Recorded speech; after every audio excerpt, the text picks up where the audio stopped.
I was. I had a mission. I was on a mission from God. That's why you named it Tree Sound. And no, that's not why. You know that story. The weird old lady at the Office Depot who haggled with me about the business card. I keep hearing a story. Oh, you don't know that? Give me the story. Oh my God. This is so. I can't believe you don't know this. I thought you named Tree Sound for another reason. It had to do with something making a better world or some bullshit clearly, like that. you know my philosophy about using music and the environmental movement and trying to use music as a tool to basically re-educate younger generations than us to understand the why we need to save the environment, because without it we're all fucking dead.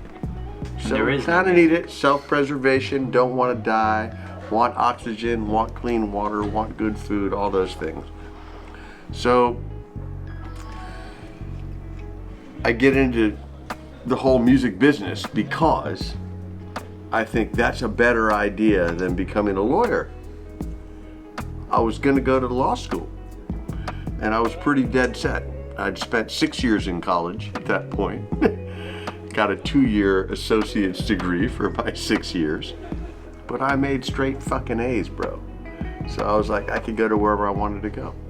Fucking A. And now I'm like, oh, I'm gonna become a lawyer because I want to become an I want to work for the EPA. That was what I thought. I'm gonna work for the EPA, and I'm going to fight the corporate polluters of the world and try and clean the air and the water for future generations. I thought that would be the best way to have an impact. And for some reason I thought, no, actually maybe somehow music will be a better course or a better path. And my logic was, songs are so powerful and they're so subliminal in a way in their effect. In other words, we hear a song, right? And it's not like watching a TV show or a movie. We just hear the song and we, in our minds, create the movie of what that song means to us, right? So songs are much more personal in that way than a TV show or a film. We interpret it in our own way. And so I thought, using that medium, using songs, if we could incorporate a good, positive environmental message, it'll kind of get past the filters that we might put up. In other words, you'll interpret it in your own way, but you'll get the message and you'll incorporate that message into yourself, as opposed to a TV show or a film, or fighting a corporate polluter in a courtroom as a lawyer. I thought this is a better way to make a long-lasting change for good in society. So I decided I'm going into music. Didn't know what. I was pretty sure I wasn't going to be a guitar player because I suck and I didn't want to practice. And so I just I don't know what it is, but it's going to be music. That's going to be the medium, the tool to get this message across. So, going to the school, I get my freaking 2-year degree from the Art Institute but it wasn't the Art Institute, my bad. I went to what was called the Music Business Institute, okay, that's right. MBI. Always getting those two mixed MBI. up. MBI. Why did I go to MBI? Because I started doing a little bit of research about sound and about all that kind of shit, and right away I come across the name George Augsburger. And I'm like, oh, he's the guru. He makes the speakers, designs the speakers, and he designs all these studios. And lo and behold, the Art Institute, then located across the street from Lenox Mall on Peachtree, had 2 Augsburger control rooms and an Augsburger recording studio, 2 mirrored control rooms, both facing the same live room. Where'd you say it was? Huh? Where was it? Across the street from Lenox Mall. Where... What was it called? Shit, I don't know. It was called the Art Institute. Oh, okay, that's where it was. It wasn't. Oh, it was. I think it was an art institute, but a subdivision of the Art Institute. Oh, interesting. Correct me if I'm wrong, Dick, because you were a professor then. Yeah, it was it MBI, right? Yes, it was the Art Institute of Atlanta, and it had several different schools or colleges that were part of it. There was the Fashion Institute. Well, I thought you said MBI, but you're saying Art Institute. Music Business Institute. Okay, got it. it. Was one of the colleges within the Art Institute of Atlanta. Oh, that's why I'm confused. Okay. And sorry to segue this too, but were those those control rooms, were they also designed by Augsburg, or did they just have the speakers? Yes, the audio control rooms were. Yeah. Dual, mirrored control rooms, and all of it was designed by Augsburger. That's what drew me to MBI. I don't know how or why, but I discovered, holy shit, there's 2 Augsburger rooms in this school. I was like, that's the school I want to go to. What year would that have been? 86, 87, okay. 85, I don't even, somewhere back in there, in the 80s, mid 80s. Before 88, because that's when I got my 4-track and started Tree Sound. But what kind of 4-track? Tascam. Cassette? Tascam cassette, Tascam Porta Studio 2, because it had 6 inputs.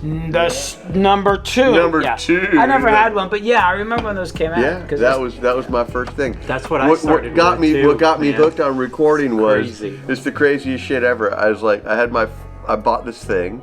I didn't even know why the fuck I bought it, even though I knew I was already on this mission. So I had okay, I'm getting into music. I already played music and I loved listening to music, but now I got this 4-track recorder and I recorded myself playing some random rhythm shit. And then I played it back and overdubbed myself playing a lead over it. And I was like, oh my God, it was like some kind of miracle. Like, what just happened? What just happened? And so that was it. That's what hooked me. And then that turned into like when I first monetized that, as Tree Sound, it was when a friend of mine's band, it's just kind of funny. They couldn't come up with a band name, and they said, "Would you record a demo for us at our rehearsal space, which was in a storage unit?" So I go to the storage unit. We open the garage door, and they got all their shit set up. Classic.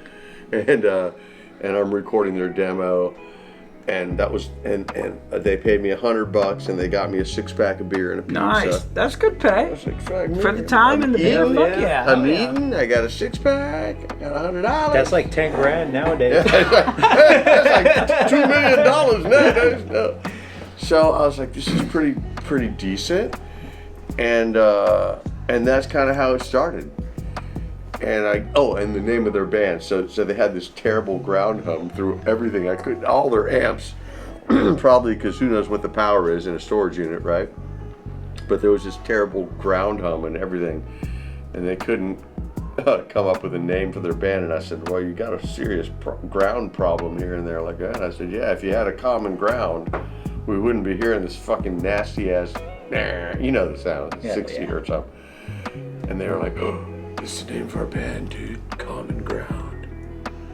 So that was the first recording I ever did for somebody who paid me. So how did you get the name Tree Sound? Okay, back to that shit. Okay, man, that was went roundabout, but so I finally get out of school. I'm like, okay, this is what I'm gonna do. I'm trying to get jobs as a sound guy, or as whatever. I had a small PA made by a company called Meyer. No, I wish. No, it was a company based out of Beaufort, Georgia. Here, they were not Bag End, was it? Anyway, those are great. Can't remember. I've got some old cabinets. They're long gone, whoever it was. But so I had a little PA, some subs and some tops, and a 16-channel Yamaha mixer, my 4-track friggin' Tascam, right?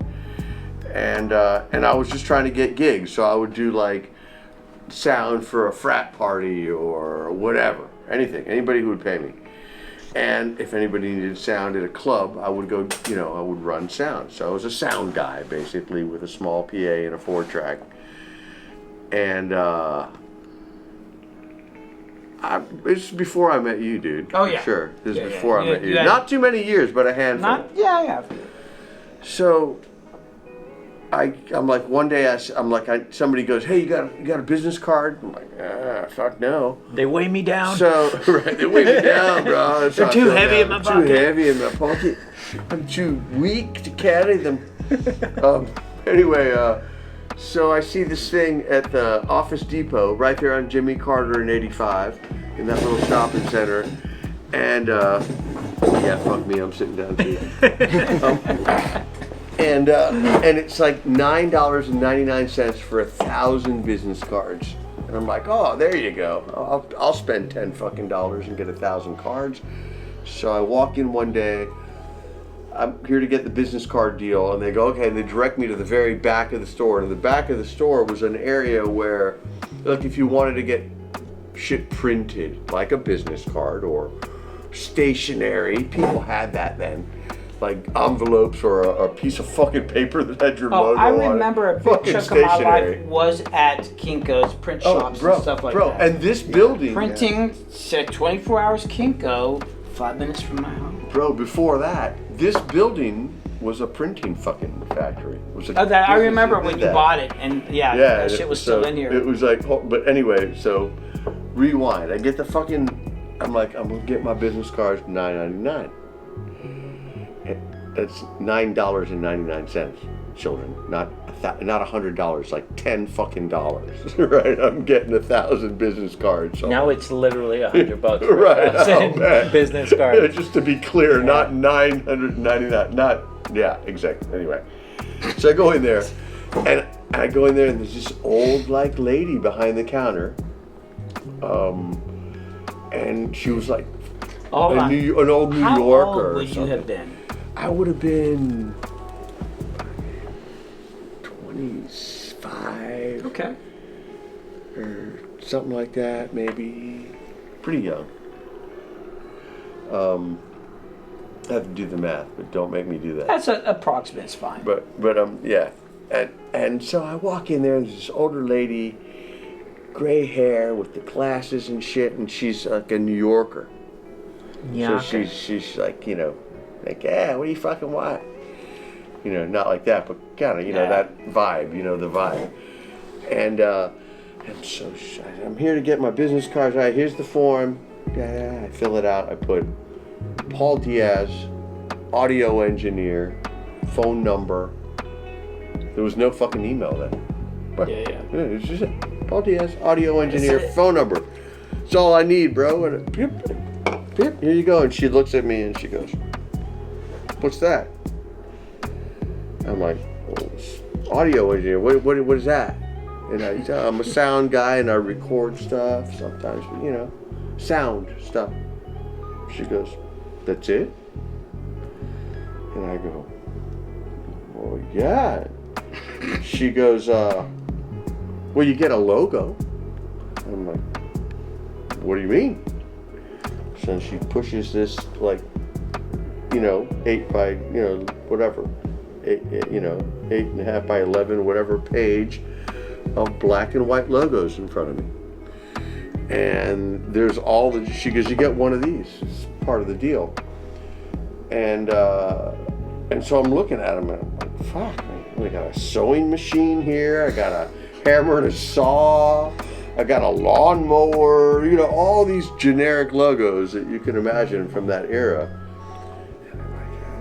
I did see like a treble clef, like a music note thing, and I went, oh, that. And then I was like, yeah, I don't really want that on my map.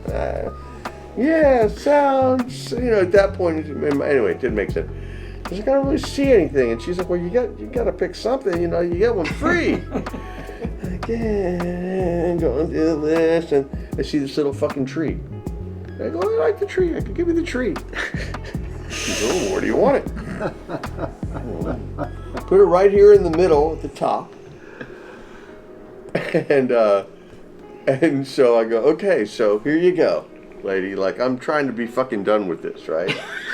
I swear to God, it's so weird. It's like this lady was like she was sent there by like God or something. I don't know, some other force.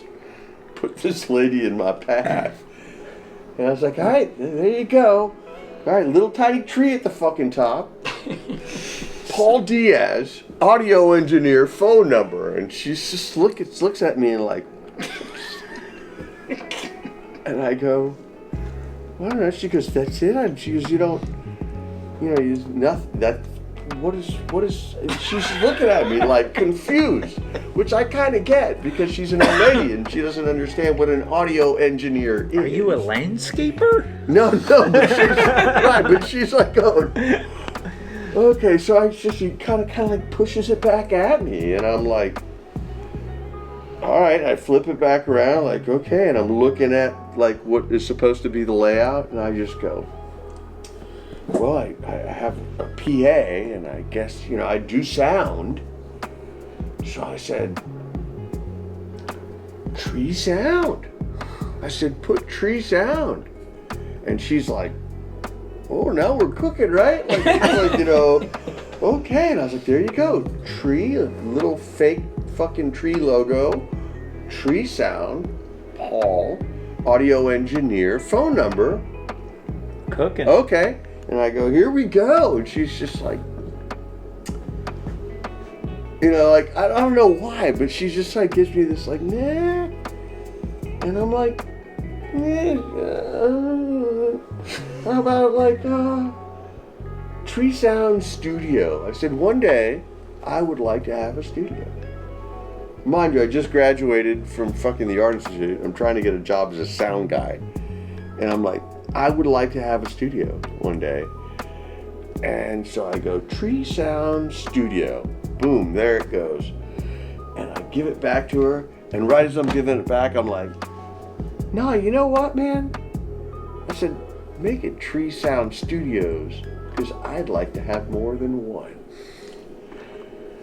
Manifested. And I give that shit over. Manifested, Bubba. And all of a sudden, old girl goes, yeah, and I'm like, hey, like it was like, okay, we both agreed.